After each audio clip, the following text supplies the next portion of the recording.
네, 안녕하세요, 여러분. 이번에는 5절 측정과 척도의 이해입니다. 이번 시간에도 저와 함께 측정과 척도에 대한 이해를 함께 나가보도록 하겠습니다. 자료 공유하겠습니다.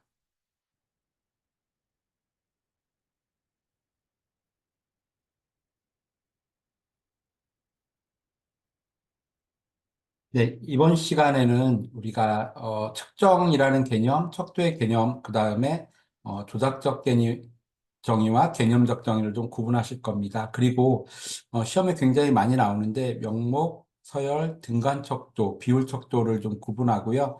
그리고 우리가 많이 쓰고 있는 리커트 척도나 서스텀, 구트만 척도를 좀 구분하면서 여러분들의 지식을 좀 쌓으실 겁니다. 우선 측정이라고 하는 것입니다. 우리가 지난 시간에 가설이라는 걸 했잖아요. 어떤 가설을 만들게 되면 그 가설을 가지고 이제 직접 저희가 측정을 해야 되죠. 매겨야 되죠. 연구를 해야 되잖아요. 그럼 이제 가설을 우리가 검증하기 위해서 노력을 되는데 그때 사용하는 것이 변수고 그 변수에 대한 부분들을 우리가 이야기를 하는 겁니다.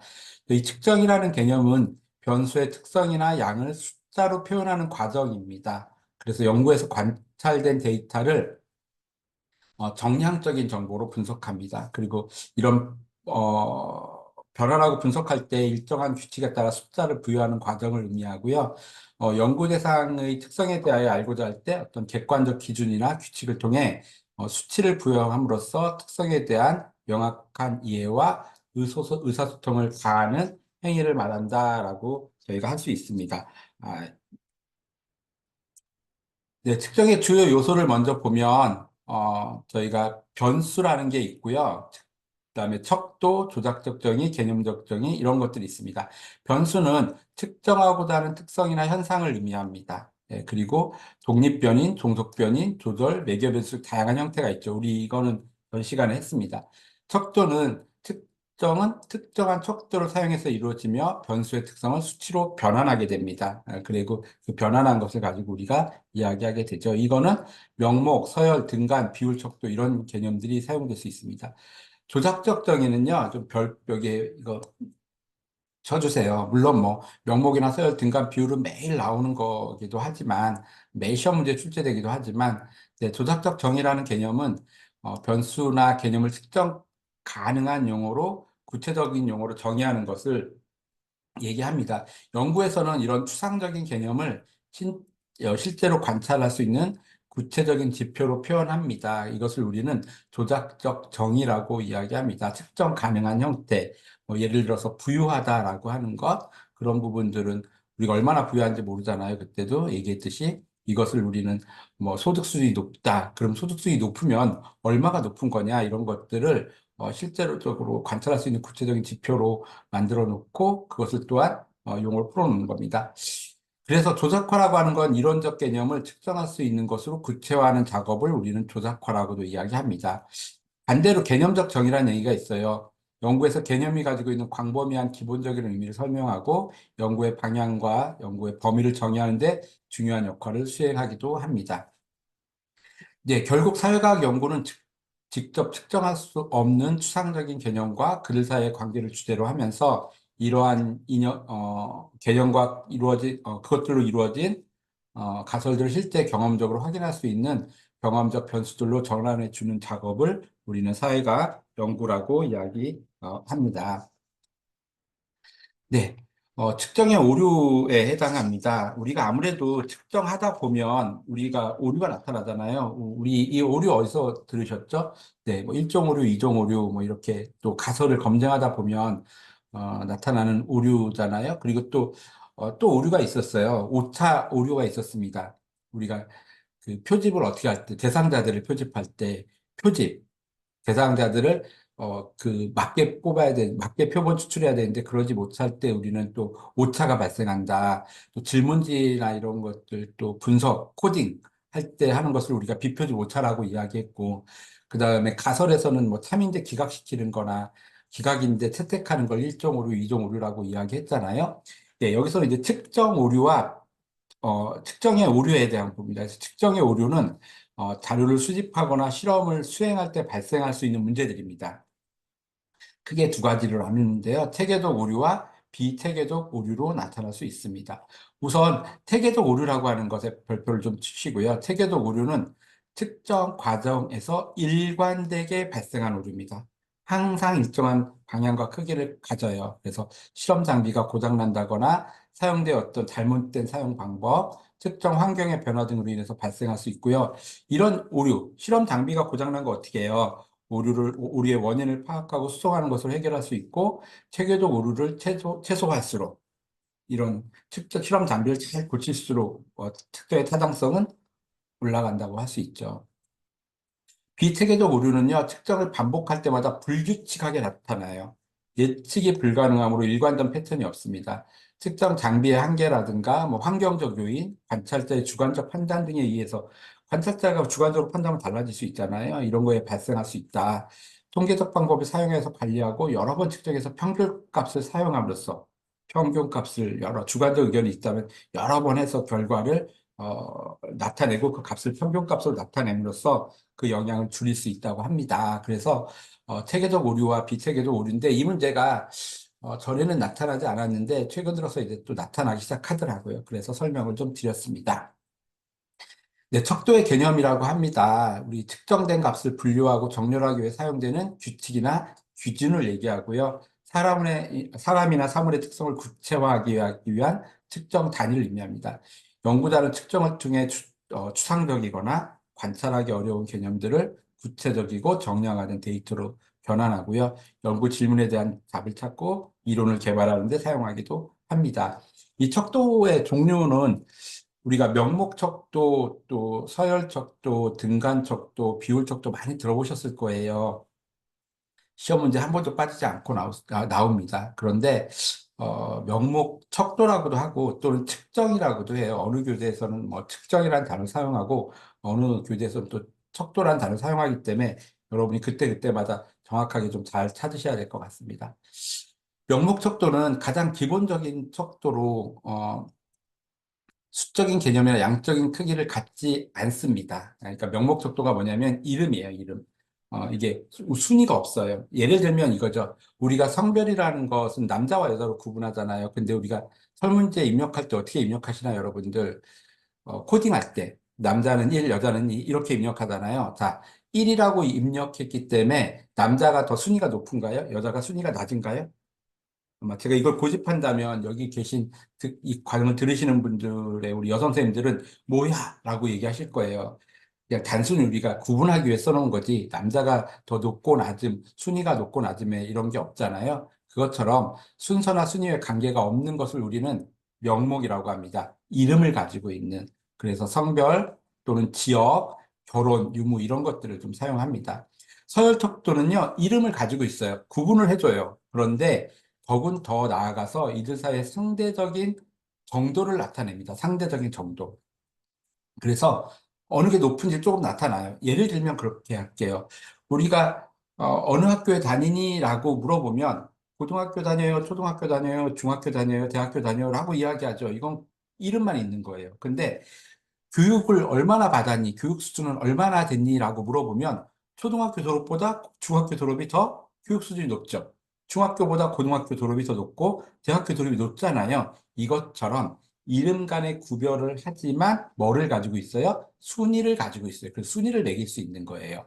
예를 들면 교육 수준이라든가 사회 계층이라든가 만족도 수준이라든가 이런 부분들은 서열, 순위라고 이야기합니다. 구간, 등간이라고도 해요. 이걸 구간, 등간도 참 많이 나오는 것 같아요. 구간, 등간도. 예, 그래서 구간, 등간도 좀 많이 나오는데, 서열이 존재하는 것뿐만 아니라, 그러니까 이름도 있어요. 서열이 존재하는 것뿐만 아니라 간격이 일정이에요. 일정.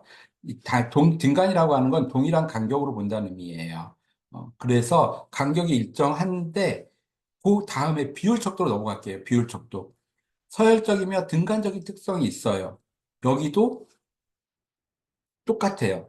그런데 구간과 비율에 다른 점이 하나 있어요. 뭐냐면 0점이라고 그래요. 0점. 0점인데 별표 치세요. 구간에서는 이미 0점이라고 합니다. 0이 아무것도 없는 것은 아니라는 의미예요. 아니, 도대체 0이 아무것도 없는 것이 어떤 의미예요? 네. 실제로 존재하지 실제로 존재한다는 의미예요. 예를 들면 이겁니다. 여러분, 온도. 여러분, 여러분이 계신 곳의 온도가 지금 0도예요. 온도가 있나요, 없나요? 있죠. 여러분, 여러분 지능 지수가 우리 다른 친구의 어떤 뭐 지능 지수 대봤더니 0이래요. 지능이 없는 건가요? 아예 빵인 건가요? 아니죠. 지능 검사에서 0이 나타났더라도 지능은 있죠. 온도가 0이라도 실제로 온도는 있는 거잖아요. 그런데 여러분 소득이 0원이래요. 소득이 있어요, 없어요? 없는 거잖아요. 수학 성적이 빵이래요. 인구가 0명이래요. 그러면 없는 거잖아요. 이걸 의미하는 겁니다. 그래서 구간에서는 임의 0점이라는 단어를 쓰고 비율에서는 절대 0점이라는 값을 씁니다. 그래서 비율에서 절대 0점을 써주세요. 이 0점은 진짜 없다는 거예요. 절대 0점. 그런데 등간에서는요, 여러 개가 나오지만 딱 두 가지만 외워주시면 돼요. 온도, 온도. 동그라미 쓰세요. 온도. 지능 검사, EQ, IQ. 이것만 구간 등간에 해당하고 나머지는 다 대부분 비율 척도예요. 인구라든가 소득이라든가 무게라든가 길이라든가 이런 거 다 비율 척도예요. 그래서 이 척도 문제에서는 보기를 보여주고 이게 무슨 척도냐 이렇게 나올 것 같고 다음 중 척도의 성질이 다른 것은 뭐 이렇게 나올 수도 있어요. 그걸 좀 이따 한번 풀어보면서 이야기 드릴게요. 네, 시험의 팁입니다. 그래서 뭐 학교 구분할 때는 아까 명목 척도였지만 교육 수준이라고 하면 서열 척도가 되고 교육을 얼마나 받았냐라고 하면 비율 척도도 될 수 있다. 네, 그래서 이게 그렇고요. 명목 척도는 등가성이었고 성별이나 종교, 빈도 분석이나 백분율 가지고 하고 서열 척도는 서열과 우열이 존재하고 순위나 만족도, 중위값, 백분위수, 등간 척도. 아유, 오타네. 제가 오타는 여러분들 다 찾아가지고 여러분 자료집 발간될 때는 다 고쳐놓도록 하겠습니다. 등간이지만 절대 0점이 없는. 예, 그리고 온도 지능지수, 평균, 표준, 온도나 지능지수만 해당하고 평균이나 표준 편차만 가지고 한다. 네, 비율적도 절대 크기의 비교가 가능하고 몸무게, 키, 소득, 길이, 평균이나 표준 편차, 비율 계산 등으로 활성화할 수 있다라고 하는 겁니다.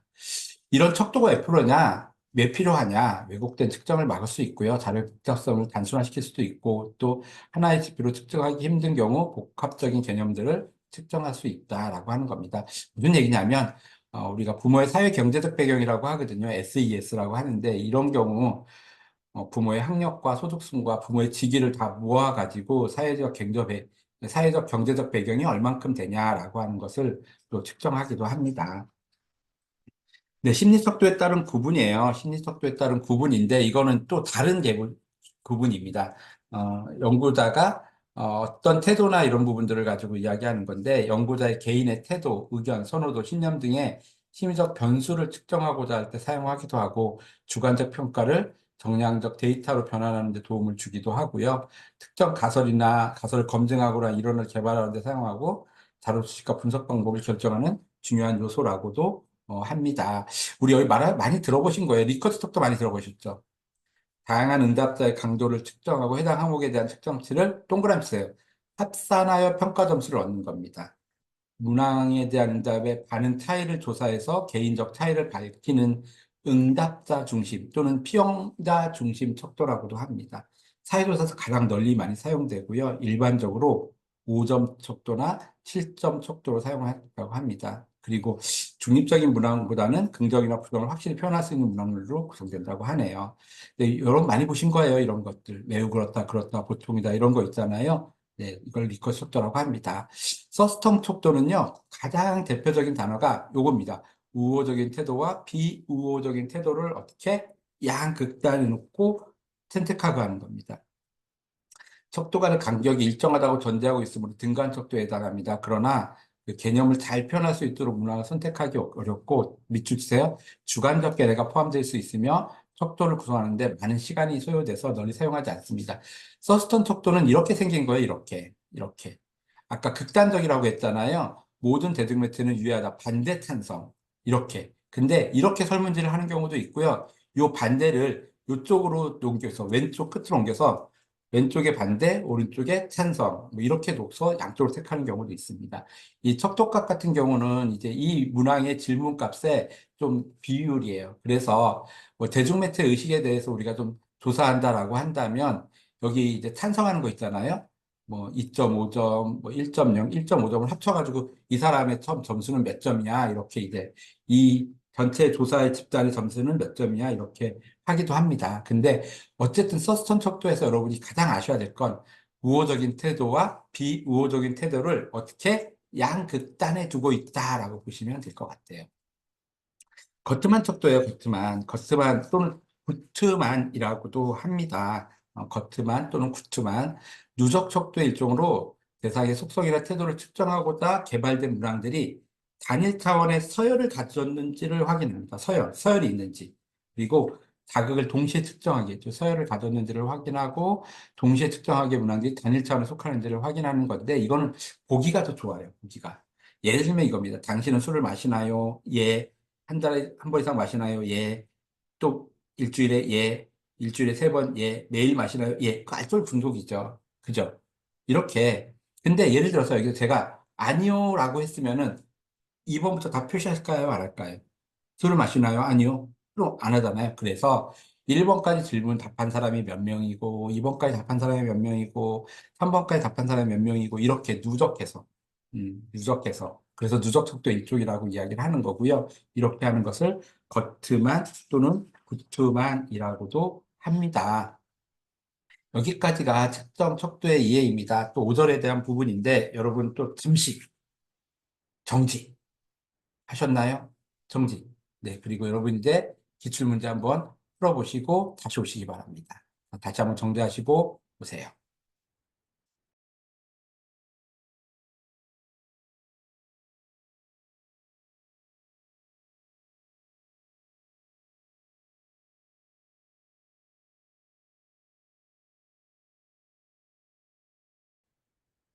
네, 이제 다시 오신 거 맞죠? 네. 다 풀어보셨는데 어떻게 잘 풀리셨나요? 네, 그럼 저랑 한번 같이 풀어보도록 하겠습니다. 척도에 관한 설명입니다. 명목 척도는 다른 범주들과는 상호 배타적이어야 된다. 그쵸? 이름이 다르니까 결합될 수 없잖아요. 명목척도는 비연속적, 연속적이지 않죠. 네, 서열청도는 통계적 분석은 비모수적 기법으로 가능하다. 잘 모르겠어요. 이거 잘 모르겠어요. 네, 등간척도의 값은 사칙. 등간이 뭐죠? 등간? 이미 0점이 있는 거잖아요. 사칙 연산이 가능한가요? 안 되잖아요. 덧셈과 뺄셈 가능할지 모르겠는데, 곱셈이 들어가면 안 되잖아요. 0이 존재하면 곱셈에 0 곱하면 어떻게 돼요? 0 나누기 0 하면 어떻게 돼요? 다 0이잖아요. 그러니까 답은 4번이겠네요. 그러니까 이것도 맞는 거네요. 비율 척도는 절대 기준점을 전제한다. 네, 맞는 말입니다. 네, 변수의 특성이 나머지 넷과 다른 것은 이라고 합니다. 다른 것은. 보이시죠? 네. 보이시죠? 뭐죠? 섭씨 온도 중간 척도라고 그랬어요. 네. 측정을 위해 사용되는 척도의 종류와 그 사례의 연결이 옳지 않은 것은 이라고 합니다. 비율 척도, 길이 맞는 것 같아요. 서열 척도, 몸무게, 맞나요? 맞나요? 서열 척도가 몸무게인가요? 몸무게? 아닌 것 같아요. 등간 척도, 온도 맞죠? 명목 척도, 성별 맞죠? 비율 척도, 키 맞죠? 네. 몸무게는 뭐예요? 비율 척도래요. 자, 4번. 특정의 유형에서 일정한 측정의 단위를 가지고 각 특정 단위의 간격이 동일한 척도, 온도의 섭씨나 화씨 등에 이용한다. 간격이 동일하대요. 네, 서열 척도는 동일하지 않아요? 동일하대요. 온도나 섭씨, 네, 등간입니다. 프로그램에 대한 만족도를 확인하기 위해 1부터 10이라는 등간 척도의 단어를 수집했대. 이때 10이라는 단어의 수치를 더하면 뭐가 될까요? 네, 이거 아마 많이 헷갈리셨을 거예요. 4번이냐? 5번이냐? 그쵸? 4번이냐, 5번이냐? 뭘까요? 비율로 더했으니까 비율 척도일까요? 아니면 그냥 열 더했으니까 속성이 변하지 않으니까 등간일까요? 답은 등간입니다. 등간에 열을 더한다고 해서 속성이 바뀌진 않잖아요. 절대 0점이 없어지고 이런 건 아니잖아요. 그러니까 속성이 바뀌지 않기 때문에 등간 척도라고 봅니다. 등간척도, 서열척도가 제공하는 순서에 대한 정보 이외에 일정한 연속 선상의 수치를 부여할 수 있지만 땡땡이 없기에 뭐예요? 0점. 절대 0점이라고 쓰시면 더 좋아요.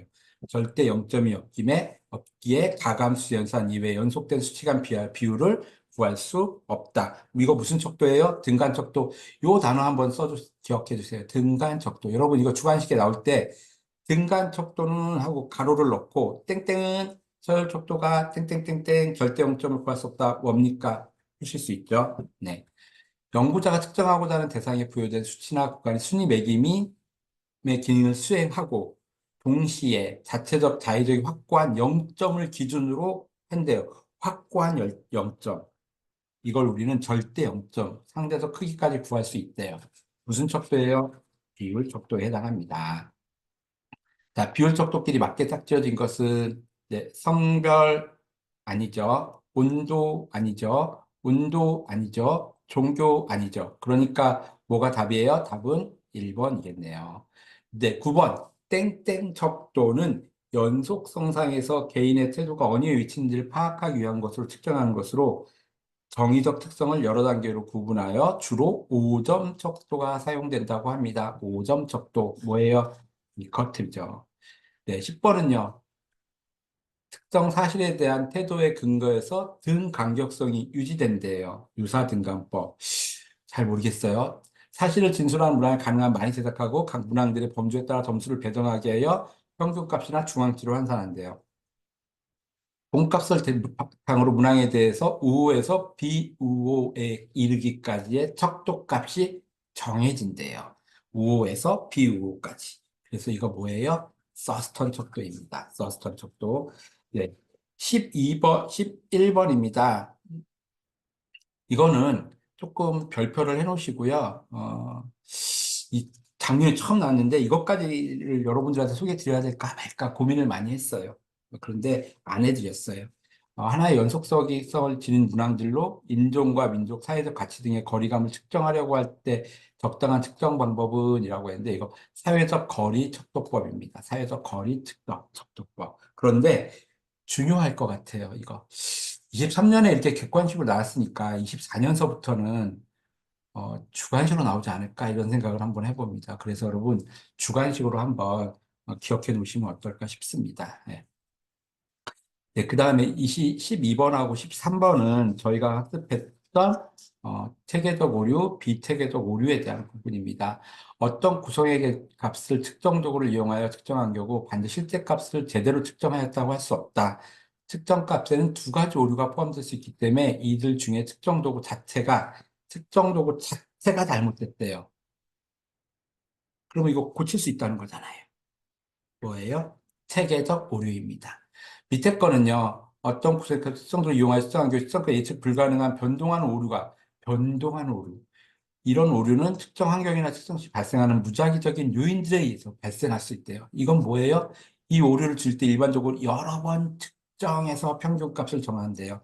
뭐예요? 비체계적 오류라고 합니다. 21년에 체계적 오류가 나왔기 때문에 한번 또 나오지 않을까 싶어서 문제를 내봤습니다. 비체계적 오류입니다. 14번은요. 측정이 불가능한 추상적 개념을 측정 가능한 경험적으로 확인할 수 있도록 구체적인 지표로 하는 것, 개념적 수에 적용되는 것이 아니라 측정 방법에 포함하여 제한되는 것, 사회적 경제적 지위를 부모의 월평균 소득으로 정의하는 방식 뭐예요? 조작적 정의라고 합니다. 조작적 정의. 네, 그 다음에 옳지 않은 것은이라고 했네요. 조작 정의는 모든 연구에서 동일해야 된다. 옳지 않은 거예요? 옳지 않은 거. 글쎄요. 동일해야 되나요?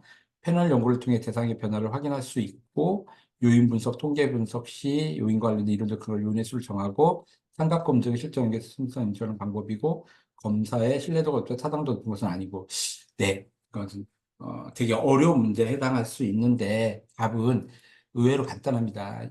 1번이에요. 조작 정의는 모든 연구에 동일할 수가 없어요. 왜냐하면 아까 월평균 소득에서 사회적 경제 지위가 어느 정도가 높은지를 어느 소득이 얼마나 높은 거는 그 기준에 따라 다르거든요. 내가 정하는 거에 따라서 연구자가 정하는 거에 따라서 다르단 말이에요.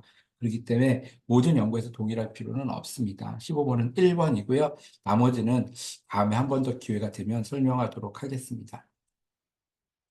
네, 16번입니다. 변인에 대한 조작적 정의에 관한 설명으로 모른 것을 모두 고르라고 합니다. 조작적 정의입니다. 네, 특정 개념에 대한 추상적이고 사전적인 정의를 의미한다. 특정 개념에 대한 추상적이고 사전적인 의미 뭐예요, 이거? 뭐예요, 이거? 개념적 정의입니다. 그러니까 기억은 해당이 안 되겠네요. 자, 연구자에 따라 연구의 조작적 정의는 다를 수 있죠. 연구마다 또 다를 경우 연구 결과도 다를 수 있죠. 그러니까 답은 뭐예요? 4번입니다. 이렇게 4번까지 풀어봤습니다.